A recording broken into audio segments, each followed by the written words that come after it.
Hey guys, my name is Jason with Mount Baker Mining and Metals. We're back at the gold mine again. As you can see, it's a beautiful late summer day here in the North Cascades. Snow and freezing temperatures make everything harder. But I still got a lot of stuff I want to do. I've got the rail in now, I've got the stope set up, we've drilled, we've blasted, we've mucked some, we've got our first couple tons of ore down the hill. I want to do another couple blasts and I want to see how much ore I can get out. So let's get back into the mine before we get snowed out of here. Well, Chad's over here just a mucking machine. That cone system works really well, huh, Chad? Yeah, way easier than we were doing it before. Yeah, it works so good. We've mucked our way back pretty much to the working face where our high-grade stuff is, so that's exciting. We've got all kinds of bags here. We've got just mountains and mountains of bags over here. I think we have almost 200 when it's all said and done here. We've got some that we've moved down farther down the track. This little cart works really well, and this existing rail here, it's on the ground, works really, really well for moving stuff. How's the mucking going? Mucking's going great, actually. I feel like I could do this all day. Yeah, good. We've got all day to do it. We figured it was about somewhere between 40 and 50 bags to the ton. And we have, whatever I said, about 200 bags over there, plus or minus. So we probably have 4 ton, maybe 5 ton. And what do you think? Are we halfway? Yeah, close to it. And you know the way I look at it is that's all that matters is what's in front of me. Yeah. I try not to get overwhelmed by all of that. I actually get excited we have that much muck. So every time I'm filling up a bag, you know, it's gold. Cha-ching, cha-ching. Yeah, yeah. So, you get excited for all this work ahead of you, huh? so I keep myself entertained. That's good. Pretty well up here. That's good. One bag at a time. How do you like that fin hoe? That's kind of your first exposure to a fin hoe. Where do I buy one? Yeah, yeah. That's I want one. It's a cool tool, huh? The fin hoe is a nice one. You know, there's a little technique of flicking it. You know, and pulling sideways, pulling down. You know, you can hop it in. So I love the tool. It's a slick little tool. Yeah, that one's about worn out. We need to get another one, but yeah, they're good tools. I really like them, and they're kind of the standard for mucking underground, hand mucking. Yeah, Jason, so if you're ever thinking of buying me a gift, you know what to get. Fin hoe for Christmas. Awesome. How's it going, Chad? Well, I'm motivated because you just showed me a line of gold right here in the face of the vein. Yeah, So, yeah. Nothing else motivates me as much as seeing that gold right there. That's right. We got some good gold. We'll take a look at that. We kind of mucked around the wall here, and we've got our footwall that's all veined out with quartz, but I just got it washed off the face over here, kind of right behind where Chad's working, and got some real nice gold. I'll show you that in a minute. I think it's about 2 o'clock now. We've got the rest of this pile Chad's working on, and it tapers down to here. We might be able to get this mucked. And what do you think, Chad? If we put an hour on it, you think it's 4 hours, 6 hours more mucking? Yeah. Yeah. Yeah. Probably a good 4-hour shift, and we'll get this done. And there's... You know what? I would estimate maybe 3 tons, 4 tons here. That's what I was going to say. I was thinking I was going to say 4 tons. Yeah. So if we can get 4, well, I think we can do about 30 or 40 bags an hour. That seems right. Is about what we've been doing, and we figured about 40 bags to a ton. I try to stay ahead of this guy because he can tie and move bags pretty quick. I got the easy job. I'm the bag tire. You're the bag mucker. We'll take a look here. I've got mountains and mountains of sandbags here full of ore. And then over on the other side, we got Harry working on I stripped the screw and a cart. Uh-oh. So we're trying to develop a little bit of a new cart so we can maybe get some more bags out. We've got these new heavy-duty casters that are going to run on our steel rail. And there we go. We're just going to transfer it right over. Bingo. Awesome. And now that little cart's going to go down the transferway, and then we'll have a cart on every level. Because those cheap little casters on that guy, they don't hold up on the steel rail very well. So we got these new heavy-duty casters, and hopefully we can get a little more life out of those. But all of these bags have to go on that cart, down the steel rail, down the little chute to the transferway, down the transferway to the main raise down the chute, loaded onto the third cart, and about 600 feet out to the blacksmith shop where we can load it on the truck. I want to try and capture some of this free gold for you in the face, but right there's some gold. I believe right there is some gold. Up in here, there's some gold up over here. Right up in there. And it's right along those gray streaks. Right along there. A lot of nice gold in there, really, really rich stuff. So good. Looks like there might be some more right down in here too, huh? We're back in our scope. Mine operator are my heroes. I'm telling you guys, these guys are workhorses. They have mucked the entire blast, our first scope round, all in bags. We've got 100 bags down off the mountain right now. We've got maybe 400 more stacked there ready to go down. But our season's winding down. We've got one more blast here behind me I want to do. Right here behind me is where we're going to start our eye drift. We're going to go back about 20 to 25 feet. We're going to intersect the fault raise. Then we're going to drift on the fault about 30 feet until we hit the raise. And then we'll be able to send all of our muck down here and cut out about 400 feet worth of screwing around we have to do now. So this is going to be the first round of that eye drift. We're going to do a split shot of the vein, which means we're going to take just the vein, we're going to drill and blast the vein, and then later we'll come back and we'll blast the wall rock separate so we don't contaminate all of our ore. Our first shot, we had our 15 ton or so that we just took right on the vein. We did a little stope around here just to get some money going. But now we really got to focus on this development work behind me here. And we debated whether we should start taking some of this wall rock out and get ready and get a nice flat face for our eye drift. But we kind of all agreed that take your money and run. We're here, we're at the vein, split shoot the vein first, we'll get it mucked, we'll get it down this season, and if we have some more time, we can start working on this wall rock. But as you saw previously in the video, it's starting to snow outside, and once it starts snowing, that's kind of the nail in the coffin for us here in the mountains. So our first round didn't go quite as planned. I think I spaced my holes a little bit too far apart. They didn't break all the way to the bottom of them. This quartz is really, really hard. And so I'm gonna try and change my strategy a little bit. I'm gonna tighten up my holes and see if I can take this face here that's kind of all screwed up and break it nice and flat in the back.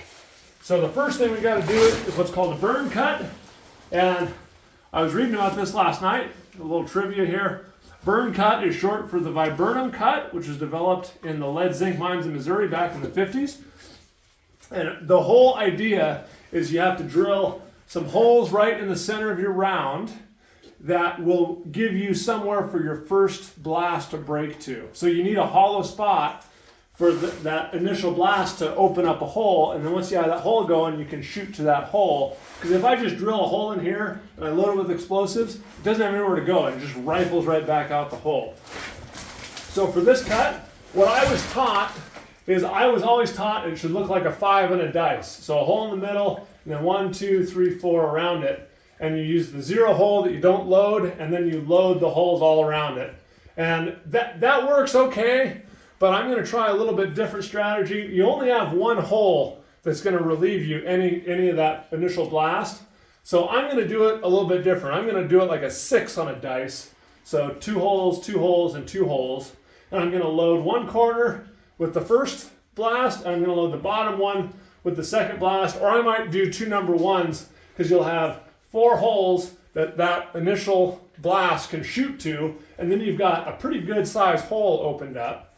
After your first couple go, then we'll have 4 on the corners. That'll open up the hole.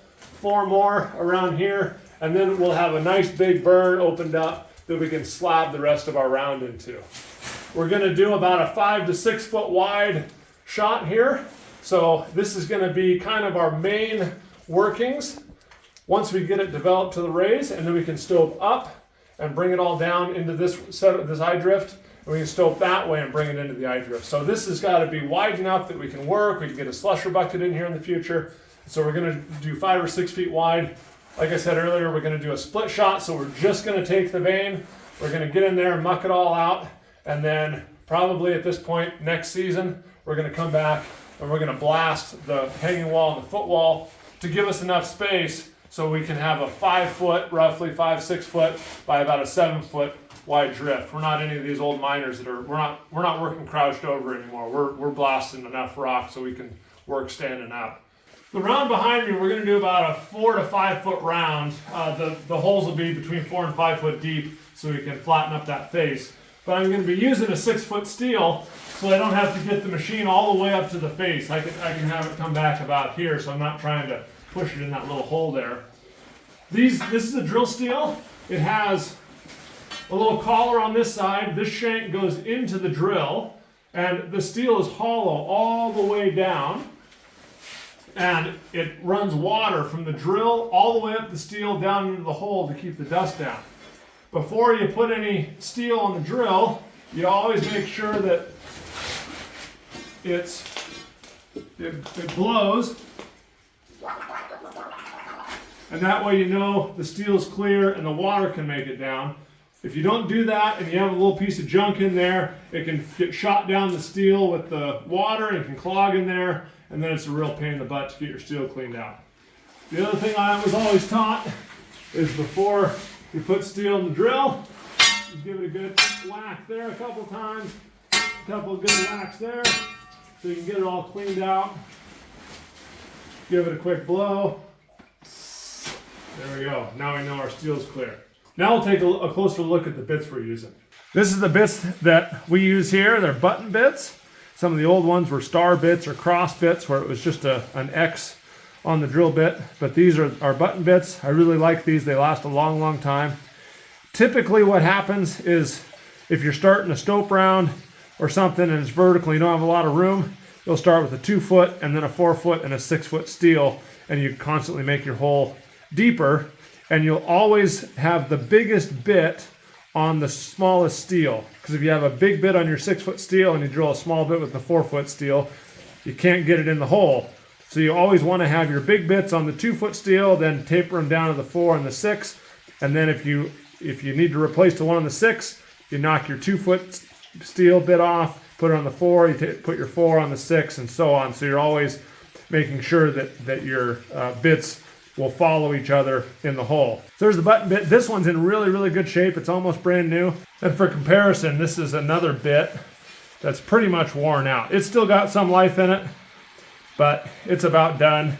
The buttons are all worn off, smooth with the edge of the steel. And when these things go all the way done, they can actually just round off the whole bit and you can lose the hole. So you don't want to run them all the way down to nothing. And then for comparison, here's a brand new one. There's 2 holes, one here and one here for the water to come out right at the end of the bit, right where it's knocking. And as that drill works, the steel hits the hole, pulls back and turns, hits the hole again, pulls back and turns, and it does that real fast. Boom, boom, boom, boom, boom. And just drills a hole right down through the quartz. And these bits can drill many, many, many holes, tens and tens of holes. Probably not hundreds, but in this quartz stuff, you can get 20, 30, 50 holes out of a bit. And so they last a pretty long time, which is just amazing considering how hard and abrasive quartz is. Here's our machine. This is our drill. I believe it's a Gardner FL83. Great machine. For the work that this thing does and the environment that it does it in, it's just a miracle to me that this thing works and lasts so long. This machine has drilled thousands and thousands of holes. But I wanted to give you a real quick little overview of it before we get drilling so you can kind of understand how it works. The way this thing works is there's a piston in here and a hammer essentially that knocks the steel and pushes it into the hole. And as it comes down, I believe as it comes down, it rotates. And so the steel hits and then rotates, hits and rotates. The air runs through it, and it's a big jackhammer essentially. The water runs through it as well, right down the water needle, right down the steel into the bottom of the hole. Couple things on it. This is the leg. This is a pneumatic powered leg. And so it's got 2 stages. This is a tiny, tiny little leg because we're working in a tiny, tiny little stove here. But when I give air to the leg, it extends, and when I release air, it drops it down. That's all done by this thing here. That's how you give air to the leg, and you can really kind of throttle the air on all the way, or off, or about halfway if you want it. If you're just trying to collar a hole and you want to just get the leg up a little bit and start hammering on the face. So that's how the leg works. There's a little button here, which I hardly ever use, but if you press that, it's kind of like a kill switch, and it drops the air out of the leg. It's a bypass, emergency drop the air out of the leg. This is where the air gets connected, and this is the throttle. So all the way down is you're actually blowing air down the steel. 1 click up is off, and then various clicks to determine how hard it's hitting and spinning. This is the exhaust, so you'll see a bunch of kind of mist and stuff coming out of here. It might get real misty in here when we're drilling. It's not dust, it's mist coming out of the exhaust here. You got your water and your air hookups, and then the drill swivels here, so I can adjust the angle of the drill and where it's sitting on the leg. And then the steel goes in here, right down in there. Chuck tender pulls it down so the steel can't pop out when you're drilling. And it's really loud and really heavy. So that's a little bit of the drill. And now we'll hook up the air and water, and we'll get the drill in our burn cut. We're gonna hook up the air hose first.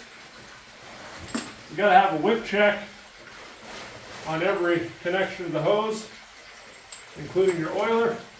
I've got an oiler over there, and that feeds a little bit of oil to the drill to keep it lubed up when you're running. But miners are notorious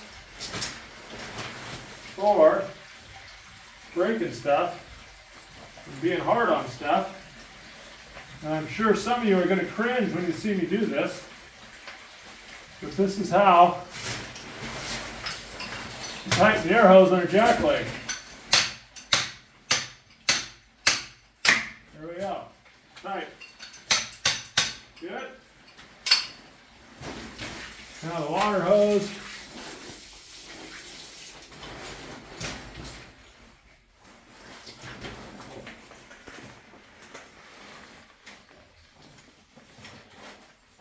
Kink that over so you're not getting sprayed everywhere.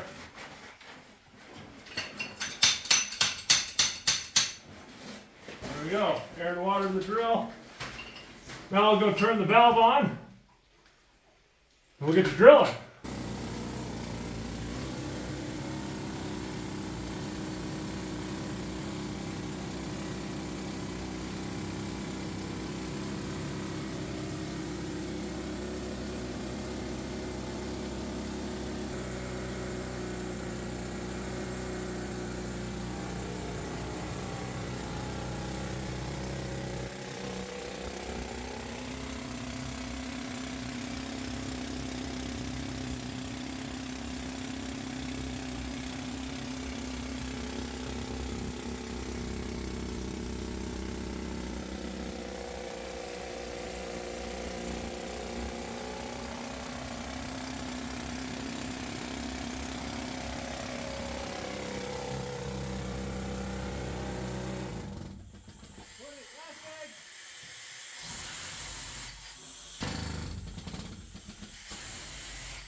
Turn. Yeah.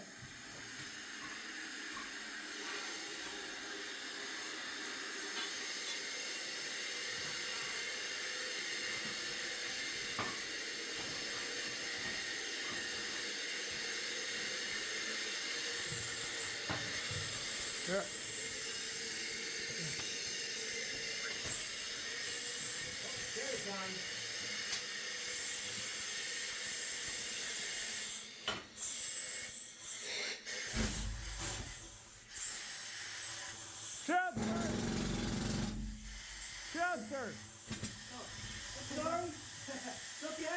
I know, he wants to do it.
Sorry, I'm going to see you.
So we've got our burn cut in. It looks like a 6 on the dice. 1, 2, 3, 4, 5, 6. 6 holes. Don't worry about that little guy over there. That was a little screw up, but we got our 6 here. And the important thing to understand about the burn cut is it's the first rock you break in your blast. And so the holes, the dead holes, have to be very, very close to the loaded holes in the corners so that you don't have a whole lot of rock to break and you can shatter everything into the middle and make a big hole. So it's really important, these 6 holes have to line up in space, 3D space, and the back of the hole has to be in almost the same orientation as the front. You want about 1 inch to 2 inches separation. And so these things need to be exactly parallel with each other in this direction and in this direction. So if you come look down the steel, Chad, you can see the steels are shooting right in line with each other. And when you look at the side, as you saw previously, they're about 2 inches apart, 1.5 inches apart, right here at the end and in the back of the hole. So it's really important. If you have them all winging out everywhere, it might look really nice and square up front here, but you can have the holes going a foot apart at the back end, and then you freeze your burn cut, and then your whole round is in trouble. So it's really important to get the burn cut right. You gotta have all your holes lined up in the right direction, ending, terminating at the back at the same spot as you collared them. And now we'll come up here. I'll do one here on the 4 kind of corners, make a diamond, and those will shoot. And then we'll have a big hole, and then we'll do, you know, the four corners, and that'll pretty much be our vein. And then we'll come back and we'll do 2 foot or 2 or 3, depending on how thick the vein is, 2, 3 hole cuts, and we'll just start slabbing everything right to our burn cut. Go out 5 feet or so. I think we're going to have about 20 or 22 holes on this round that are going to be loaded, and we'll just blast everything in the middle. We'll come in tomorrow and we'll muck it out and see what we got.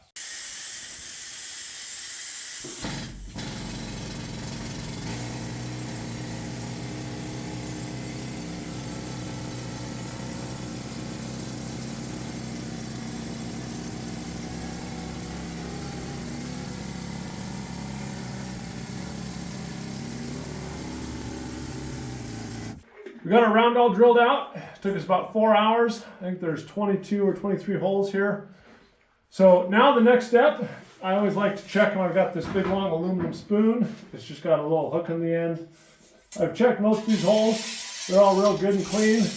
We always blow them out with the drill before we take the steel out. There's a few down here that have some water in it. You might be able to hear it. They're clean holes, they're just a little bit wet, and that's where the stick powder that I'm going to use comes in really, really handy, is because if you use those little tiny prill beads in a wet hole, it leaches them all out, and you lose the hole oftentimes. So I'll show you what I'm going to be using for explosives here in a minute, but we got all our holes cleaned out with the spoon. So now we're going to load our holes and set our delays in the correct order so that our burn goes boom, the holes around the burn make it quite a bit bigger, and then we can start shooting around and slabbing into our burn cut. We've got about a 5.5 or 6 foot wide little round here. Again, it's a split round, so we're just taking the vein. So real quick, we'll talk about the explosives and the caps I'm going to use. This is called water gel or stick powder, and it's just a tube with explosives in it, real simple. And then this is the cap I use to detonate the explosives. The little silver thing on the end is the explosive cap. I shove it in the bottom of this tube, like that. And I'll show you at the end. In this tube is a little bit of explosive powder. And on the first cap, I tie a 0 on there, an electric, and it sends the signal down to the cap. And then the cap blasts the explosives, and the explosives explode and shoot the quartz. On the other end of this, on this blue clip, there's another cap, and I'm going to clip this to the number 2. That's the second one I want to go, and that's how I can time which holes blast when.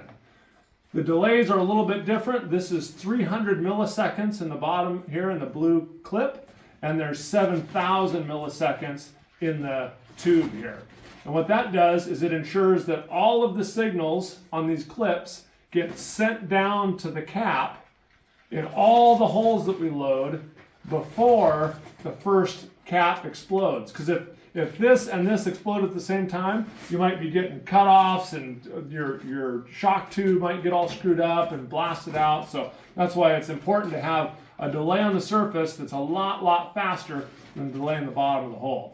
So we talked a lot about the burn cut earlier when I was drilling it.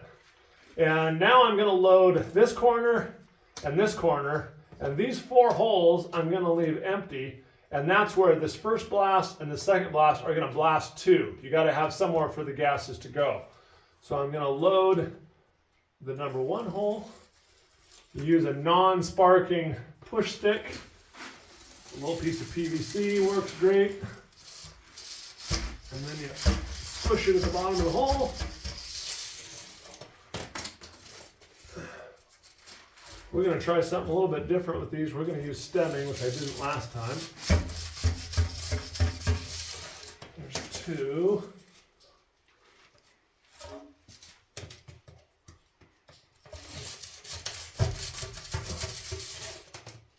I better go 4. How far is that going there? Yeah. 4. So there's number 1. And I'm going to hook them all up at the end so you can see how that goes. But here real quick, we'll load number 2. Maybe I'll do one more. We'll load our burn real heavy. You want to really make sure that burn opens up good. Uh-oh. Half stick. Half stick. Yeah.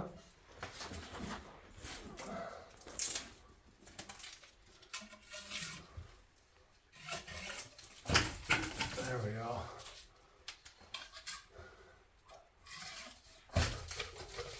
There, we got some room for stemming there. Let's see how that goes. All right, now I'll get the rest of this loaded. I'll check back with you in a little bit. Well, we're experimenting with stemming here. I've never done this before, but I've been reading this to be pretty important for keeping the gases in and having them break into the hole rather than just blowing right back out at you. There's got to be a better way to do it than this, but Harry's just kind of getting some up there, and I'm tamping it in with the tamping rod. And again, the whole idea is just to make a plug to force the gases to break out from the hole perpendicular to the hole rather than blowing right out the, let's go up here, blowing right back out the hole, the drill hole. So we'll see how it goes. Jason, how much stronger of a blast could you get with stemming? I've read that it's up to 30% more powerful. So I don't know if that's the case or not. We're really kind of flying by the seat of our pants on a bunch of different stuff here, so it's definitely an experiment, but it can't hurt. The last mine that I worked at, we were working on a vertical vein, so we were drilling up. It would have been almost impossible to put stemming in the holes. So we'll try it now that we're on a horizontal vein and see if we can get a little more pack to our punch here.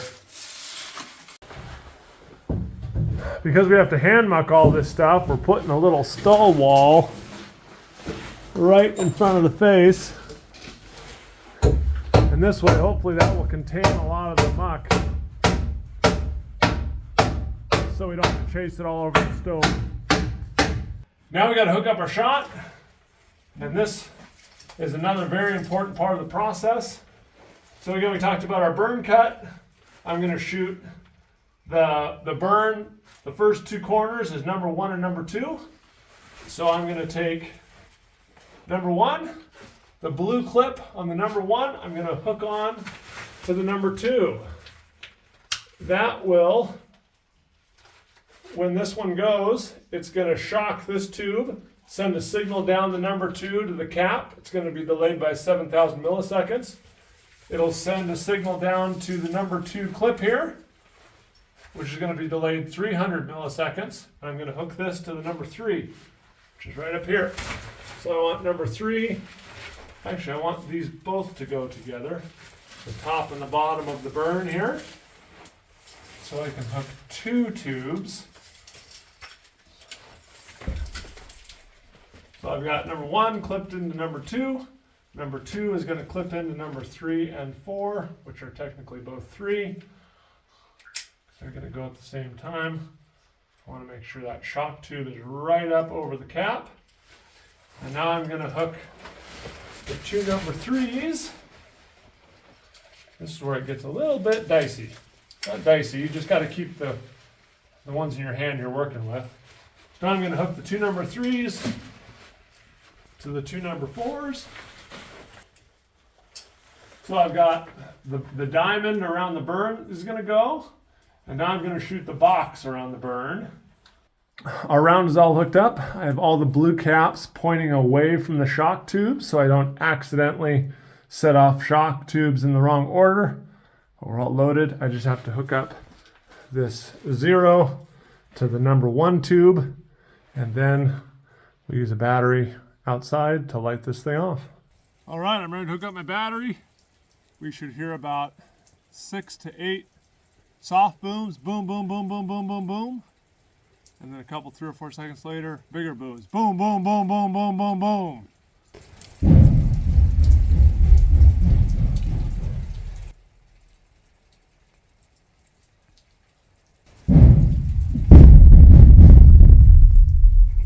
Dang. Yeah. That was cool. Nice. Nice. Exactly what we wanted. All right, walking into our active heading here. All of our sandbags survived, looks like. We knocked our wall down some. What do we got here? Stalls, lagging. You didn't crack that thing in half. Oh man, look at that. All the lagging is gone. Two of our stalls are gone. We're not very good at stalls, are we? Look at what happened to your stalls and lagging. Man. No, that was one heck of a blast.